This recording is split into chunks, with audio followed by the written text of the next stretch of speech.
and starting streaming. And we're live, or should be at least. So, hello to everyone. I'm Vic from Destai, and I'm here with the lovely Sara Kedge. I'm hoping I'm pronouncing that right. You got it. You Yeah, nailed it. great.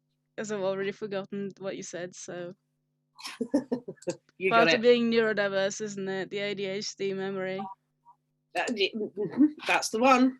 So today, with basically, I'm going to start having themes for these little meetings instead of just randomly talking about whatever comes to mind. So today, I've invited Sara to talk about neurodiversity as an entrepreneur, neuro, and in the workplace. So, Yeah. do you want to start by telling us a little bit about yourself? Is that all right?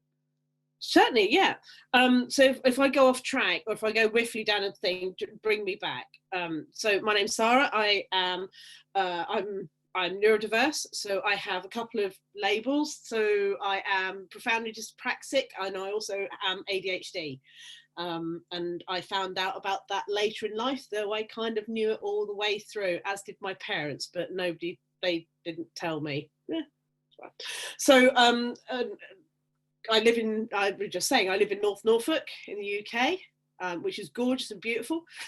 For work, what I do is I do a number of things, but I help, my own business is I help organizations and businesses become more neurodiverse inclusive. So I'll work with HR departments and help them to work out how to remove barriers in recruitment processes, or how they can approach managers that have got disciplinary processes going on in a different way, particularly when there's neurodiverse employees that are struggling. I'll do training either for whole organizations or leadership teams to sort of help them understand what neurodiversity is. So that's kind of, I also coach neurodiverse people as well, which is one of my favorite things to do. Oh, Particularly when excellent. Yeah, I imagine that's a lot of fun, actually. Yeah. it is a lot of fun, particularly because my general focus is helping people find out that get into their ideal job. So it's working out what that looks like, or helping them to navigate into that ideal job. So whether that's working for somebody or somebody else, which is going to be my little segue into that guy up there. So about a year ago, myself and two other amazing brains, Shiggy and G, got together and decided, or put together an online community of neurodiverse entrepreneurs. So I've been hosting that for about the last year, and we're a really beautiful group of people. So everybody in the group is neurodiverse and they're entrepreneurs. And as far as the inclusion is we are autistic, or on the autistic spectrum. We're ADHD, we're dyslexic, dyscalculic, dyspraxic, we're Tourette's, or we're acquired neurodiversity. And and if you think you are, then you can come and join us. There's no need for diagnosis. And you just have to be either an entrepreneur or in the process of becoming one. And what we do is we just support each other. So we have conversations with each other. We ask questions about how we run our businesses. Does anybody come up with a problem or a solution to this particular problem? How do you navigate this sort of stuff? So that's what we do. Yeah, that's great. I've just joined today. I'm sure you saw. So if I had Yay. known about this a year ago, I would have joined right away. Yay. So, and it's going to be, it's awesome. So we're starting to put in more regular things. So already we do lives once a week. So on a Monday morning, it's either me and a guest, and we sort of talk about running businesses as neurodiverse people, or it's me and G. We tend to have a conversation on every other Monday, and that's when sort of we fall over and decide to do things that are a little bit crazy. And then on a Wednesday we come together. We've got like a mastermind group where there's a bunch of us who come together and we talk about, we each have like a little slot, and you say, I've got this business problem, and the rest of the room goes, have you thought of this, have you thought of that, have you thought of the other? So Oh, that's excellent. Yeah, we help each other run businesses. So yeah. that sounds amazing. Yeah, because it can really be a challenge being neurodiverse. I mean, it has its, pros and cons, definitely, being, because I'm an entrepreneur, obviously. and autistic and with ADHD, and I notice things like I can't just sit down and do something. I have to be in the mood for it, and that's very much a sort of train track mentality almost, where if I'm on the wrong track, then the other thing doesn't happen. No, absolutely. And when it's sort of that's one of the things that sort of many of us have found is that doing the entrepreneurial journey is it gives you much more control over times when you've got energy and attention, and then times when you don't have energy and attention. So for example, today I've had a long day. It's been an amazing day. I know tomorrow is going to be a write-off. Yeah, I have to I'll lecture from 10 to 11, and then that'll be it for my brain. That'll be it. that But sounds like a brilliant idea, actually, taking tomorrow off. then that's the wonderful thing about being that sort of in having that control over your time. That's what I like about it. But it doesn't work for everybody. Some people work much better in the employed space. Yeah, in a structured environment, basically, isn't it? Yeah. I'm a little bit of both. I need some structure, otherwise nothing gets done. But I can't have too much structure because then I don't get anything done either. I'm sure you can recognize that. I'm not saying you do that, but I almost have a little bit of pathological demand avoidance, or PDA. So if somebody tells me I have to do something, Yeah. then it's just not going to happen. It just doesn't. Or because time blocking for people who sort of like structure your time, you put blocks of time and you put tasks into those blocks of time. My brain just goes into, I'm not doing that. Yeah, same, absolutely. I've tried it so many times over so many years and just no, it doesn't work. Give up. And I think that's one of the nice things about the group is because and actually for working with neurodiverse people is because what is typically expected or sold in terms of how you're expected to behave as an employee or how you're expected to run and develop your business, it just doesn't work for my brain. Mm.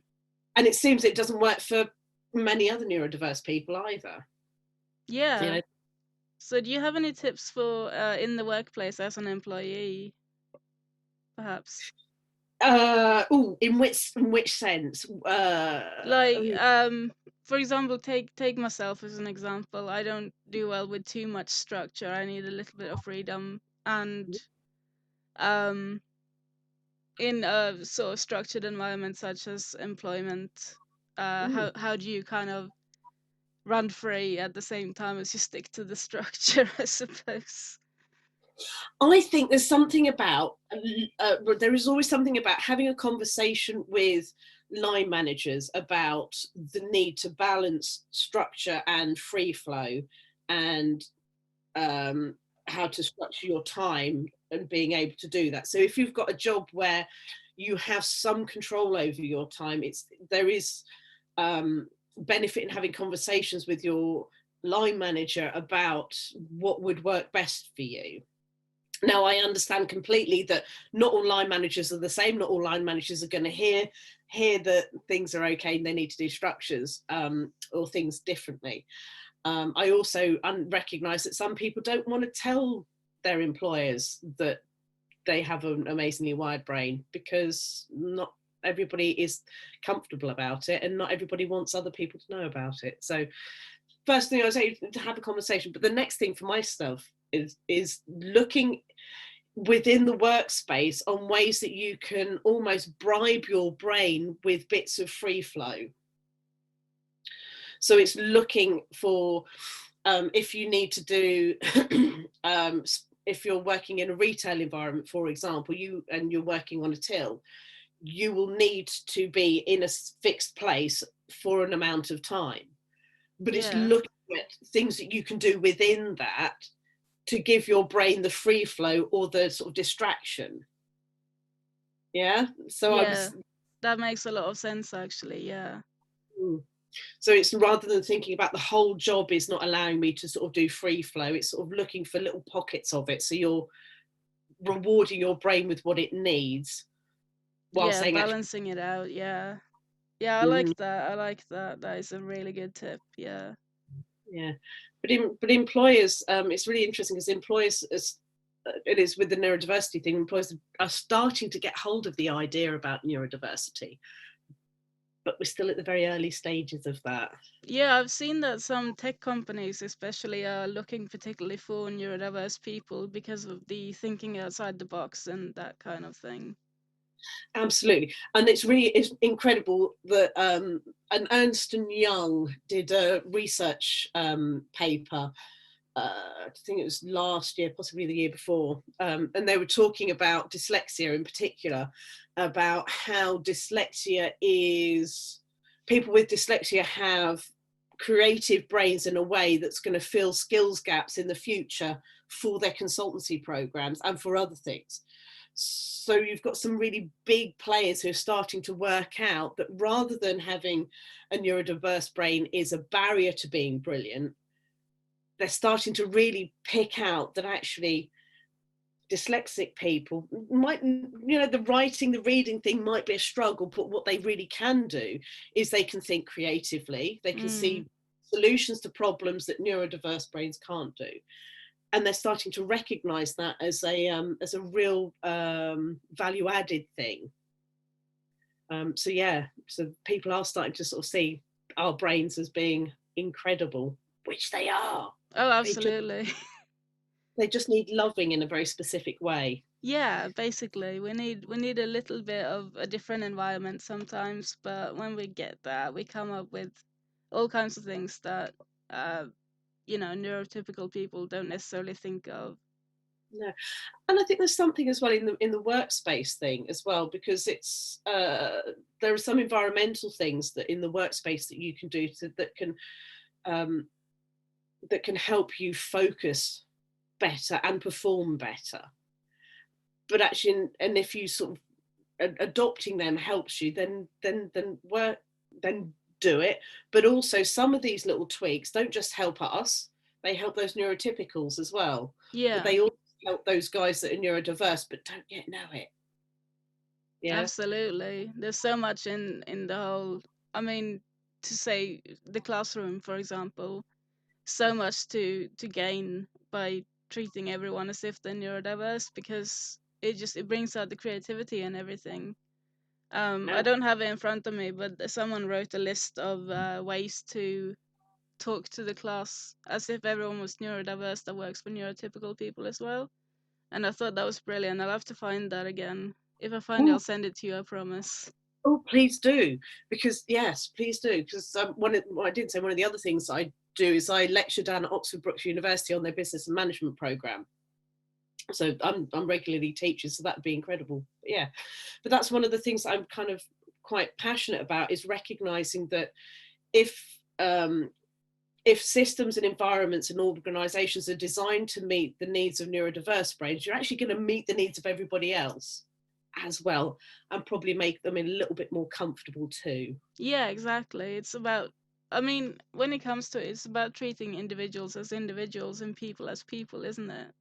And just Mm-hmm. take everyone as they are rather than saying you must fit in this little box over here. Absolutely. And when you're doing, absolutely, and when you're doing that, it's approaching people and asking them what works for you. Mm. And that's in the workplace. It's sort of trying to sort of support that. And there are some shifts around that. A number of large organisations are moving towards a more coaching model of leadership, so coaching model of management and learning and development, which is incredible. But what the coaching model does is it helps people to ask the question, what works for you? Mm. How can we make this work for you? We need to get to this place. We need to make this 50 widgets. How are we going to get there? Yeah, absolutely. And if that means working evenings rather than daytime. And actually, yeah, absolutely. Because we're what time is it now? About whatever, something past 10. Yeah. And for some people, that's going to work far better. And for some days, that's going to be incredible for me. And other days, it's just not. Yeah, I And work much better at night. That's why I use that as an example. I've been working evenings for 4 years in my part-time job that I have next to this entrepreneurial venture, and I just prefer it. I'm awake at night. If you put me in a job at 9 o'clock in the morning, I won't really be there. But if you put me in at 6 o'clock at night, I'm present. Like I'm Yeah. just there. And yeah, and I think one of the things I'm going to mention the P word, the thing that pandemic has really taught employers is that the traditional model of turn up to work at 9 o'clock in the morning, sit in front of a desk until 12, have a 20-minute lunch break, and then go back to work and then stay there until 5. That doesn't work for so many people. That what the pandemic has done is it's really driven forward the shift in working practices so that people can be more flexible. But the side effect of that is you're going to get more productivity out of people. Yeah, exactly. I mean, you have the standard, like you said, 9 to 5 job where people get done so much, maybe. And if you let people work on their own terms, you get like massive Mm, amounts. You get so much more out of people when they work when they want to. yeah, and I had to have a conversation with my partner who's saying that I feel really guilty because I can get all of my work done in about a third of the time that they give me, but they don't want any more done. But I feel guilty about not doing anything for that time, and I'm like, well, but that's okay because they're paying for output from you as Yeah. much as paying for the amount of time that you're in the employment space. Yeah, absolutely. I mean, a lot of traditional jobs, you get paid for attendance allowance essentially, don't Yeah, you? So if you do work efficiently and you get everything done early, then they just give you like more. boring work Yeah, to do on top of that, and it's no reward for being efficient and working to your own terms or anything like that. no, no. But again, that's the wonderful thing about for my partner about their ADHD brain is because when they have focus, they have pinpoint hyper focus, Mm. and they'll be able to do what takes many other people hours and hours. They'll be able to do it in minutes because the focus is just there. Yeah, absolutely. I mean, I had the same when I set up my website. And every time I update it, to be fair, I will sit there for a day and a night and get everything done in one go, where it usually should take like 2 weeks maybe. And I'll just hyper focus in on it and do everything in one go because I love doing it and it's fun for me. So If you're anything like me and my website, it took me 9 months of avoiding and ignoring it. I did that too, but when I first started, it got really quick. So Yeah, so I started it, and then it went into the avoidance box, and I just ignored it for a little while, and then when I finally sort of kicked myself up the arse, it took me a day. yeah, exactly. I mean, that's what happens with me as well. That's a very ADHD thing, I think. Um, to I mean, whether you're procrastinating or whether it's executive dysfunction or whether it's just avoidance or whatever it is, we do the whole pushing, pushing, pushing forward or backwards, whichever it is. Yeah, And I like. mm, I like. when we finally do it, it just takes 10 minutes or a day or whatever. It's like nothing to worry about. I like to think that there's a bit of it that's allowing my brain to do all the thinking first, Mm.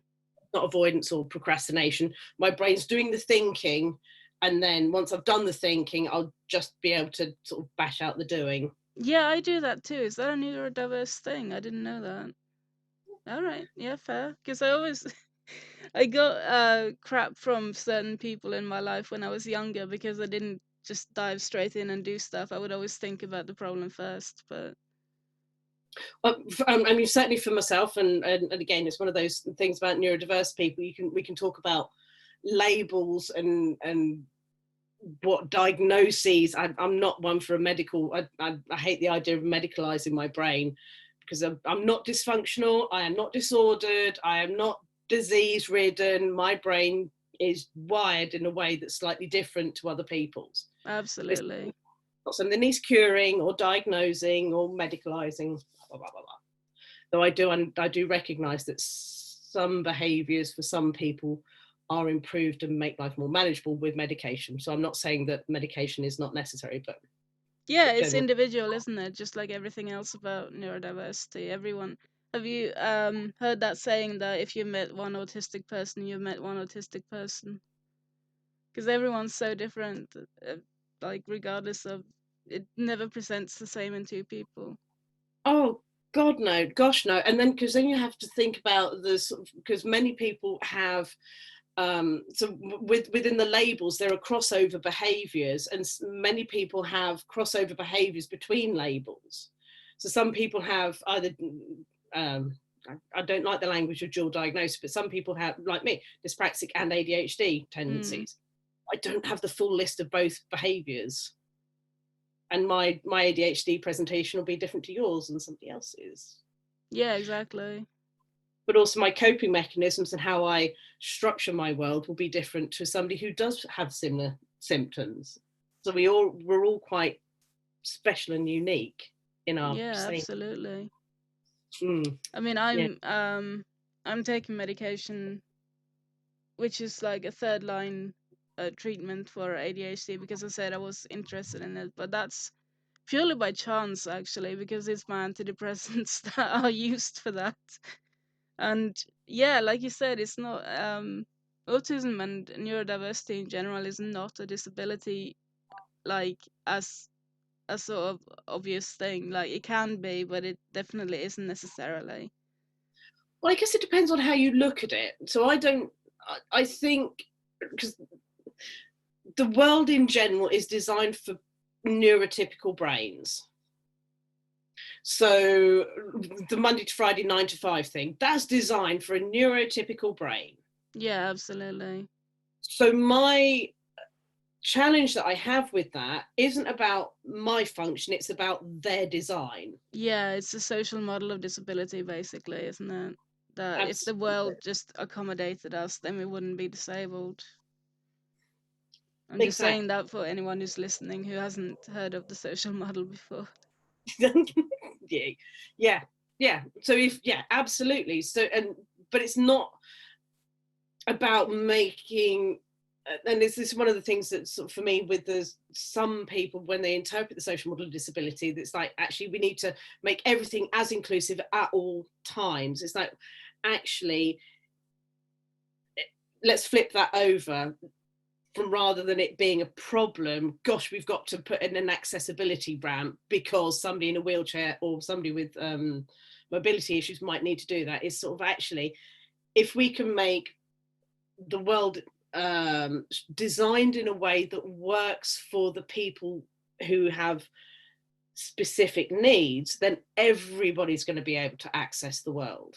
Yeah, exactly. It's a benefit thing, so to speak, rather than a oh god, the word just left my head completely. Rather than like a burden kind of thing, Mm. I suppose you And can put it. it's absolutely possible. And I use the Tesco's example. Because what you don't necessarily think of is you don't think of Tesco's as being an organization that thinks about neurodiversity or thinks about disability or different ability. But when you start looking at how Tesco's are designed, wide aisles, completely step-free access, the fonts on the labels are dyslexia friendly, the colors that they're using are support people with different reading needs. And when you start looking at places like Tesco's, even the tills, the self-checkout tills, Mm. they're designed in a way to support everybody to be able to access them. Yeah, that's true So, actually. I hadn't really thought about that because I don't go out to shops anymore. I get everything delivered. But yeah, no, that's absolutely true. Yeah. so it can be done, and it's done in an incredibly subtle way, in a way that doesn't scream, we've done this because of disability. They've done it because it's good design and it helps people to everybody to access their services and spend more money with them, which is the end Well, goal. yeah, I mean, ultimate goal and all, yeah. But at the same time, but at the fundamentals, they've designed their workspaces and their retail experience to be one that's accessible to people. Yeah, I mean, it only makes sense. I mean, if you think of it from a purely financial point of view, then the more people who can get into the shop, the more people can spend their money, right? So, And this is where I'm trying to support employers to follow that thought process, because the better you design your workspaces, the better you have your managers support their staff, the more productivity you're going to get out of your employees. Mm. And fundamentally, that's what an employment contract is it's an exchange. I give you money, you give me time, skill, knowledge, and experience. Yes, absolutely. But if you design a space that means that I can be more productive because I'm comfortable, I've not got, for me, ambient noise is a big thing. I've not got ambient noise. I'm allowed to take breaks and walk up and go and sort of like stare at the ceiling if I need to. Then I'm going to be more productive than if you force me to sit down for 8 hours a day. Yeah. I mean, that's like recipe for executive dysfunction as well, isn't it? Putting you right in front of some work that needs doing. And so many people are just going to be like, now what? But for some neurotypical, for many neurotypical people, that's an okay thing, and their brains are able to deal with that stuff, and that's Yeah, fine. I've had quite a, not exactly shock, but quite a big surprise talking to friends who have kids, school age.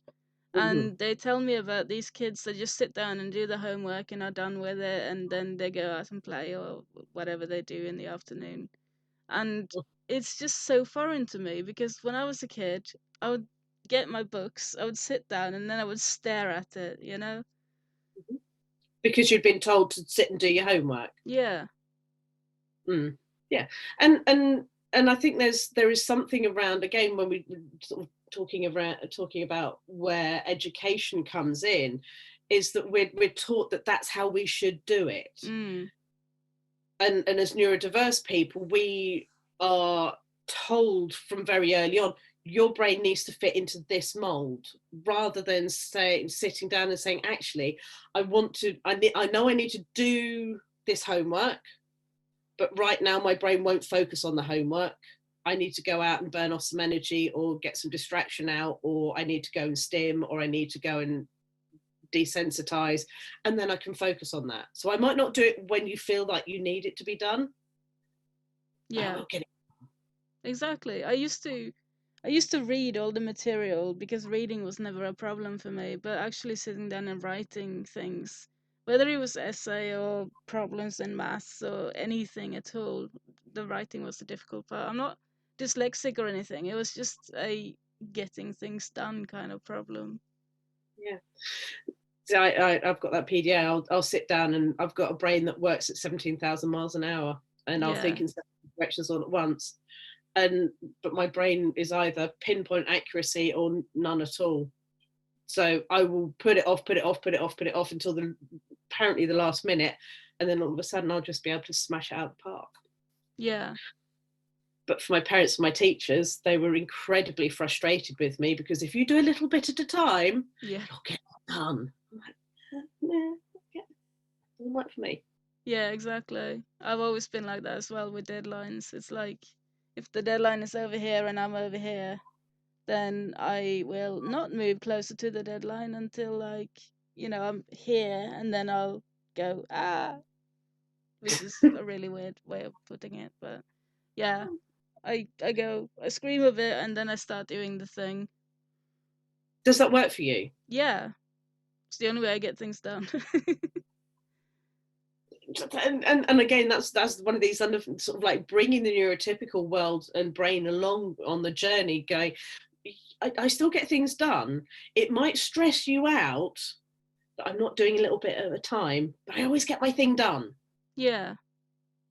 So calm down, take a breath, so sit down, you go over there. I'll worry about not getting the thing done at some point. Yeah. Yeah. Pretty much. Mm. And I think when we're talking about sort of things like we're told to do things, that's where the masking stuff starts to happen. And we learn to mask things that are socially uncomfortable for neurotypicals. Yeah. So I've got I drink, I fiddle. Yeah, fidget. Yeah, I do that too. I have one of my bracelets that I make, the stretchy ones, is a perfect fidget toy, stim toy. Oh, is it? It Oh my god! is. We'll I talk found these. about that later. Found these the other day. Oh my god, I love these. Oh, what is it? It's perpetual bubble wrap. Ah, nice. So yeah, no. So yeah, and you've got little bits that you've just poke in, Oh, that's awesome. and then you turn it over, and then you just push them back down again. But I can sit there, I can fiddle with one of these. Do you know the TV show Red Dwarf? They had a bubble wrap joke in there at one point. They did, didn't they? What was that? Tension sheet, wasn't it? Yeah, something like that. Was, yes. Yeah. But yeah, so we learn coping strategies to sort of mask things that help our brains work. Yeah. Just as much as we learn how to socially interact with neurotypicals. The way you said that was amazing. Well, do you know, interesting. We're talking about so in the mastermind group that we've got with the How to Entrepreneur guys, and we were talking the other day because one of the training programs I've written is How to ND, and it's a training package for neurodiverse people on how to cope with neurotypicals. And, nice. And it's like, so the question in the group was, if you could tell a neurotypical what would make your life easier, what would it be? And one of the things the group all agreed on was, I have no need for social chit chat. I don't care about your cat. Not that I want any harm to come to your cat. Oh, I love cats. Sorry, I disagree on that one. If you can tell me about cats all day long. Okay, let me think about something else. Holiday to Spain. Holiday to Spain. There you go. I don't care. Not that I don't want you to have a nice time in Spain, and not that I don't, I want any harm to come to you, but I don't have a need to exchange that information with you. So please just shush. Yeah. So that was one of the things I said. But the other thing the people are saying is, actually, it would be nice if you learnt my language. Because for all of my life, I have learned how to speak neurotypical.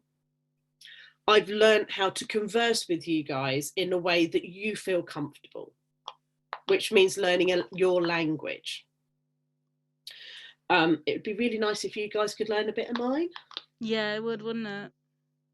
Please, thanks. Absolutely. I mean, I'm masking, like, all the waking hours I have in a day, which is anywhere from 10 to 20 hours a day. My sleep is all over the place. But yeah, I'm like, even when I'm typing messages and stuff, I'll sit there and I'll just randomly smile because that's what's expected of me when and it's not like I'm not amused or whatever. It's just that my natural face just does not go over well. I'm sure you've heard the what's the shortening? RBF, resting bitch face. Yeah. Yeah. So I actually said that to the assessor who diagnosed me with autism, that I have a resting bitch face, and he was like, "Oh yeah, I wasn't sure if I should use the term around you. I'm never quite sure what people think, but yeah, that's really common." So yeah, because we've learned how to behave in front of you guys. So just have a little bit of reciprocation. yeah, exactly. Yeah, recognize that sometimes if I say to you, and I had the conversation with one of my coaching clients about over stimulation and over neurotypicals don't get that when I say to you, often when you say to them, you need to stop giving me information because I've taken as much as I can take on. No, but I need to finish what I'm telling you. That's nice. Say to the wall. Yeah, you might as well talk to the wall, because my brain's not going to be listening to you. Yeah, exactly. And I it's usually try and get them to write instructions down because otherwise it goes in one ear and out the other. I don't take up spoken information very well at all. Which, but sorry. no. I was just going to say, which was another hindrance in school because everything's done orally there, isn't it? So Yeah, yeah. But again, it might maybe I'm hoping to see on your list of ways to sort of help students learn if they're or talk to students as if they're neurodiverse is sort of like doing a range of things. Let's have a conversation. Let's write some things down. Let's touch some things and do some things.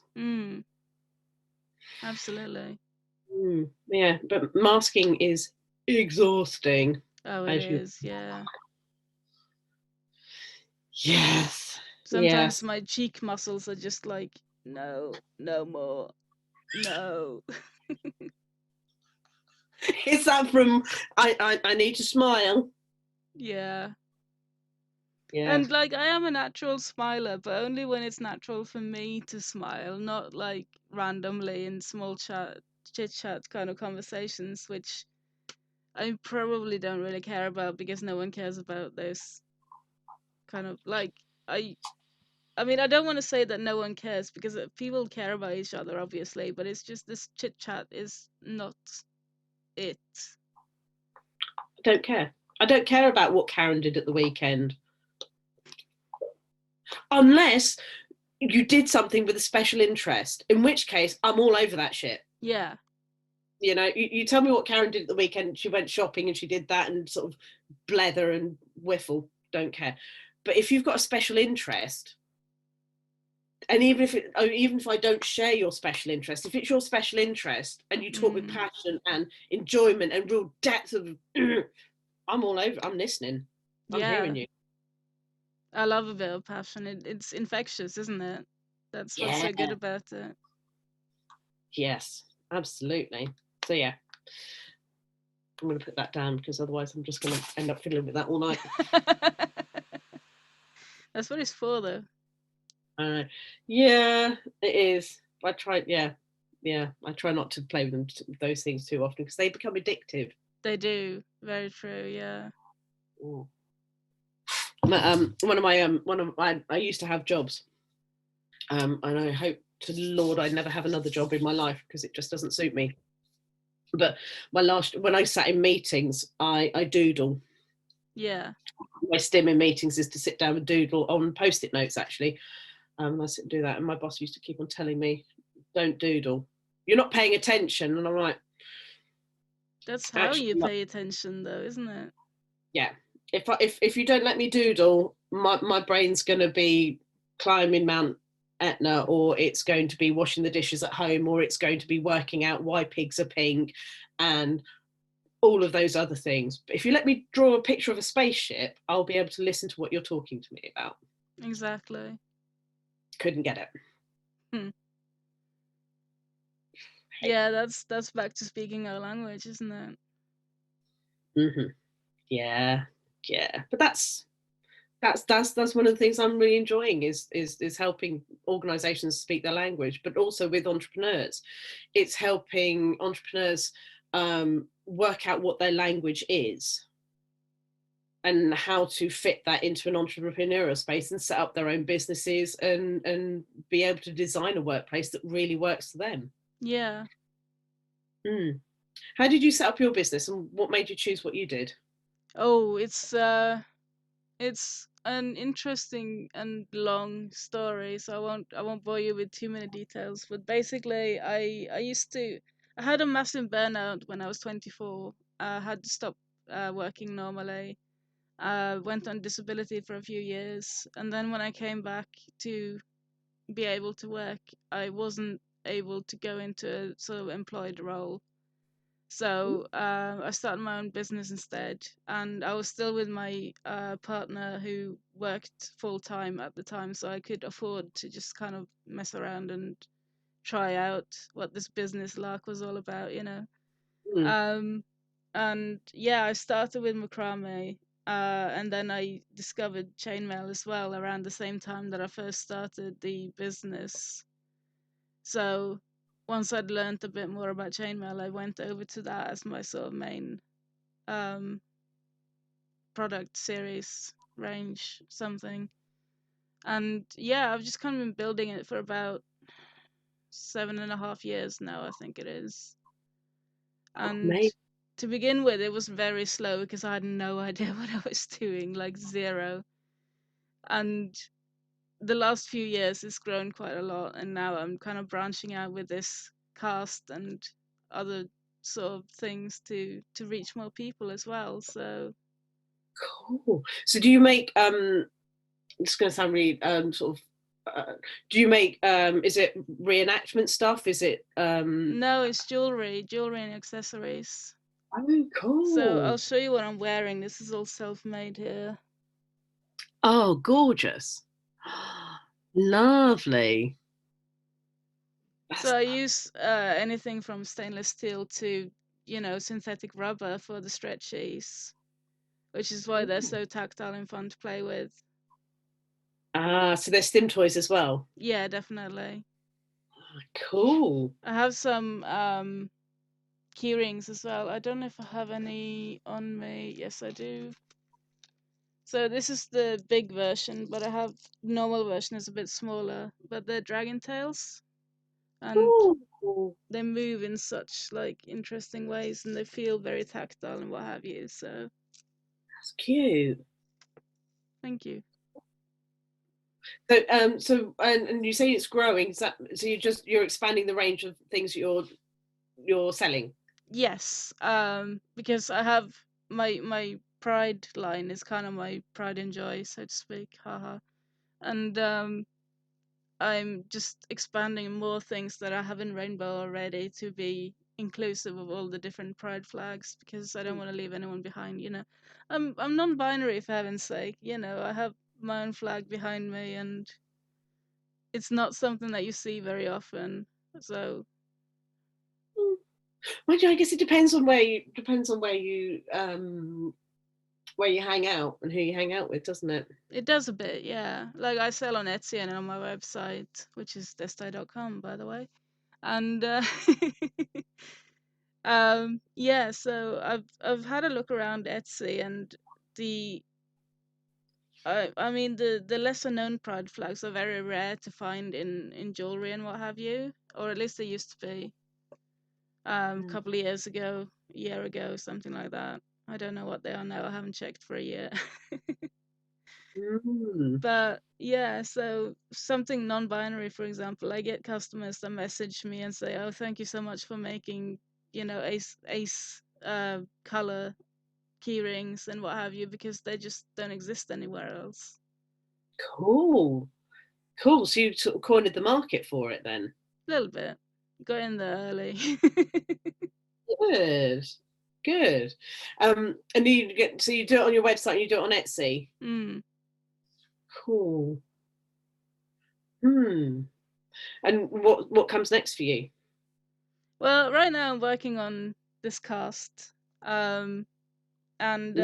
I have a line of merch that I've sort of got a couple of pieces up already, shirts and phone cases and stuff. I'm going to make more of those, uh, different designs and stuff, but themed around my sort of tagline, which is "Be proud, be you," Mm. um, which I'm very proud to have come up with all on my own, mostly. And yeah, I'm quite happy with it. It's short and succinct and just, it works. So I'm As long going as to, sorry. as long as it means something to you and it means something to your Yeah, uh, absolutely.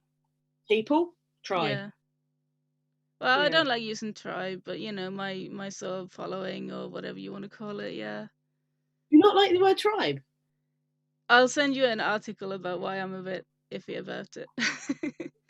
But yeah, basically it's a little bit colonial, and um it's also really overused, apparently. I mean, I don't follow that many business coaches, but apparently that's what everyone calls it. So coming up with a new word is apparently good.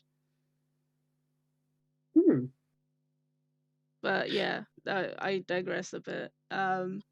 But That's yeah, fine. so be proud, be you is my sort of, it's my own kind of mantra as well, in Mm. that I have held myself down for so many years, because I was different, because I was an outcast, because everyone else was normal, it seemed, and I wasn't. I was another. And now just like, well, I'm comfortable in my skin. I am who I am. I'm proud. Mm. You're you. I am. Mm. No one else Fabulous. quite like me. Good. Good. And has the entrepreneurial journey helped you with the sort of like the last 8 years, sort of like help you with sort of like navigating that and sort of like becoming that strong, Yeah, powerful? absolutely. I mean, I have to thank my business coach a lot for that. Her name is Nicola Smith. She works with handcrafted businesses. She's helped me a lot along the way, and she was the one who kind of steered me in the right direction of figuring out my little slogan. Oh, cool. And yeah, so, and the group that she has as well, there's so many lovely people there. It's amazing. So that's helped me a lot. That's helped me feel accepted. Um, like I'm worth listening to. Mm. Like I have It's, something to say, and people should listen. absolutely. So have you always had a business coach? No, not to begin with. I think I found her in 2015 or 2016 or something around then. So about 2 or 3 years in. Mm. Cool. And the reason I ask is because it's one of those things that some people sort of swear by having a business coach, and other people say coaches are a jolly waste of money and there's no point in having them. So it's interesting to see what your view is. Yeah, I think it very much depends on the coach. Some coaches just aren't good, and some are excellent, and sometimes the excellent coach is bad for you because they don't jive or whatever. You don't get along in the right kind of way. It's almost like a therapeutic relationship. You have to you have to kind of connect on a certain level. Yeah, yeah, yeah. You have to sort of work together. Yeah. Yeah. Yeah. So is this your first business? Yes. Yes. I had to think about that, but yes, it's everything I do at the moment is under the Destai label, so I have kind of branched it a little bit, not officially, but just kind of for my own sort of thing with the designs and Entangled for the jewelry, and then I have Destai Media for like this and writing and even some translations and things like that. And I haven't named the merch yet. It might just be Destai merch. Keep it simple, right? Yeah. Yeah. So yeah. So that's what we do. Oh, forgot. We launched a book. Yes, I was going to ask you about that actually. Tell us about your book. So I said that G and I do a live every other week, and a couple of weeks ago, we were sort of chatting live and said, "Oh, it's Celebrate Neurodiversity Day week coming up. Should we do something?" Yeah, let's do something. And over the course of this very brief conversation, we decided to write a book, which we did. That's amazing. 2 weeks from cradle to launching. That is absolutely amazing. Well done. Yeah, thank you. So must be absolutely honest, I didn't write all the words. It's an anthology of stories of neurodiverse entrepreneurs. So people from my world and G's world and our group submitted stories about who they are, what they do as entrepreneurs, what their experience was of working in the working world, and how neurodiversity really helps them do what they do better than anybody else. That makes sense. That sounds amazing. Yeah. I need to So get myself a copy of that. yes, do so. It's free. It's free now. I've got it free. Yeah, I So saw there was a link. I've seen it in about excuse me. I've seen in about 3 different comments now the link to the free one. I just haven't downloaded it yet. Yeah, so it's free on Amazon to download, and what we had 17 submissions. So we've got 17 different stories of people that do an amazing range of different things. Some people that make products, and people that do coaching, and people that work in office spaces. So just a real range of different businesses, and just talking about their journey into entrepreneurship. Yeah, it was really amazing to read all of these stories about these incredible human beings who are just absolutely smashing it out the park, running their own businesses. Yeah. Mm. I think it does suit a lot of us to set our own sort of rules, expectations, work environment. Mm. That I think also there's something, and this is something G and I are having a regular conversation about, is whether there is something about the neurodiverse brain that means that we inherently, how our brains are, take risks. Mm. Or is it because we've lived in a neurotypical world and we've worked out that playing by their rules doesn't work for us? So therefore, doing risky things is no more dangerous or scary than trying to do the neurotypical thing. Yeah, So, that makes a lot of sense. Yeah. so we're kind of in this conversation, is it sort of nature, is it nurture? But it seems that for the entrepreneurs that we have in the group and the ones that we have contact with, there's this risk positive approach, and this adventurous approach. Shall we write a book? Neither G nor I have written a book before. Never published a book before in our lives. Shall we write a book, G? Yeah, let's write a book. Then we Sounds go like do it. something I would do, yeah. Yeah. Yeah. Well, I've got a new business. I'm just about to launch a new product business. So separate to my consultancy, my coaching stuff. And that came from a conversation online in a group that I'm in. And the thing was, what's the stupidest business idea that you've had that you actually did? Right. And I was, and I just had a conversation with a friend of mine who told me to go and create a blanket fort. And I'm like, I can't create a blanket fort. I'm 43. I'm too old for that sort of thing. No. You know what I mean? And she's like, no, go upstairs. I was having a bit of a bad day. Go upstairs, get some sheets, go over your bed, build yourself a blanket fort, go and crawl in there with a flask of tea and just. So I did. So on this thread, I was like, my friend told me to build a blanket fort. I couldn't find one to go and buy. So I'm thinking about buying blanket forts, making blanket forts. And that's what I do. I love it. I am making blanket forts, or I'm making, it's going to be launched. This is my Lent project. It's going to be launched in a couple of weeks' time. So people can buy a kit where there's a tent that goes over your bed. So you can go and crawl in there and hide. That's amazing. I love that. I really do. Thank you.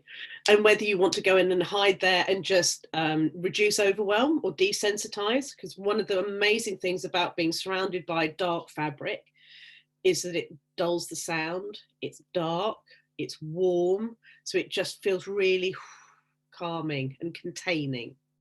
Or you want to go in there and you want to sort of sit there and draw or do whatever. Just have your blanket fort. Yeah. It's one of those things that you're never too old for, isn't it? I mean, that and like soft toys, for example. I love my soft toys as well. Do you? I do. I really do. I sleep with them at night. Is it the feeling of them? Yeah, it's just a sort of security blanket almost kind of thing. So yeah, Cool. I love the blanket fort idea. That is absolutely brilliant. So yeah, so that's being launched in a couple of weeks' time. All The right. website's in the process of being written. Yeah, and I'll let you know when it. Well, I'll be screaming about it from the rooftops as soon as it goes live. But yeah, so I'm making sensory spaces for adults. Yeah, that Yeah. is, yeah, that's amazing. Mm.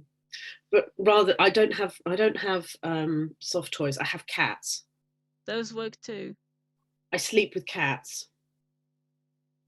I find that apart from the spiky bits, The sharp bits. yeah, and my kitten Bennett, he is quite spiky. I love him to little bits, but he's quite Kittens spiky. always are, I think. He's 3, so Oh, right, okay, yeah. Eternal kitten. well, yes, he's the first cat I've ever had from kitten. So that's a lie. I had one when I was 19. Yeah, this is my yeah. So Bennett's a kitten to me because he's always been a kitten. He's a bit spiky. Yeah, we had one like that as well. She never fully grew up, I think.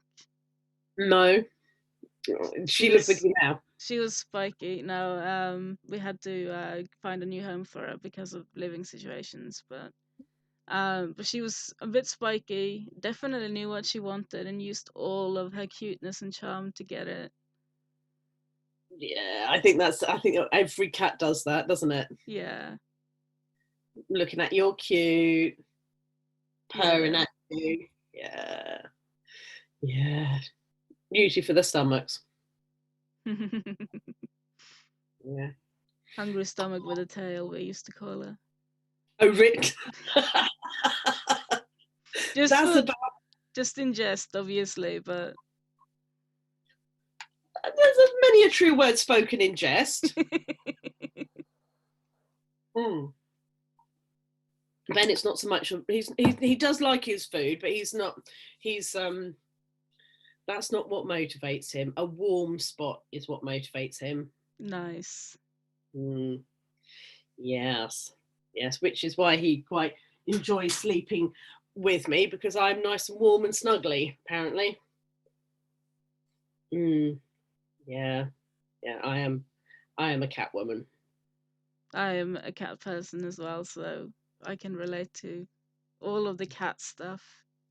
Mm, yes, I think there's a lot of us NDs that like cats. Oh yeah. Mm, Maybe it's because they're so independent and they kind of do their own thing as well, same as we tend to do. yeah. Oh, I quite like that. I do also have chickens. I don't have chickens.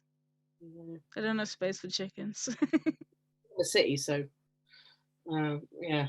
No, I have chickens, but they're also fiercely independent things. All right, yeah. Yeah, my neighbor used to have them. I used to live next to our farm when I grew up. They used to have chickens. I used to look after them when they went away, so Cool. Yeah, it was I'm my very. first job. Was it? Yeah, chicken sitter. I'm sure somebody does that now. Like pet sitting Yeah. to be a chicken sitter. My brain's going off in very many directions at the moment. Anyway, dear. What else uh, do you want to? What else can I tell you? What else do you want to know? I don't know. I'm just enjoying the chat at the moment, so I've completely forgotten any questions I had. Uh, but we did say about an hour, so we can just um finish now if I don't know. No? Your Yes? choice. That's okay. I'm okay for a little while. All right. Um well, we did say an hour and it's been an hour, so we might as well end it now and continue maybe another time if you're up for that. Yeah, definitely. Absolutely. Yeah. Awesome. Yeah, we'll discuss that in private, obviously. Yeah, So that's. thank you everyone who's been watching. Remember, be proud, be you, Mm, and I'll pop links to Sara's stuff on social media, definitely mm. on Facebook, probably on the others as well. and in the YouTube description when I upload this. That'd be So amazing. thank you very much for watching. Thank you for Bye. having me.